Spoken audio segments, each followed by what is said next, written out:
हमरा चोटिया से लाग गईले चोट हो बलमुआ दुबरा गईले।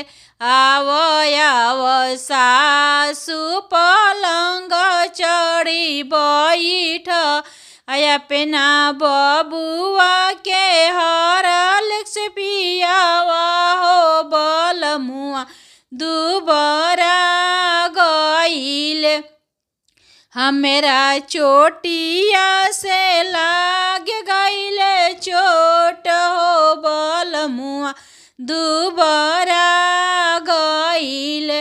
आवो आवो गोतिन पलंग चढ़ी बैठ अपना देवरू के हॉर्लिक्स पियावा हो बलमुआ दुबरा गईले।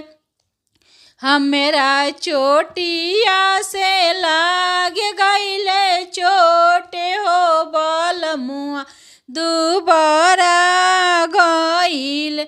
आवो आवो ननद पलंग चढ़ी बैठ अपना भैया के टवन के पियावा हो बलमुआ दुबरा गईले।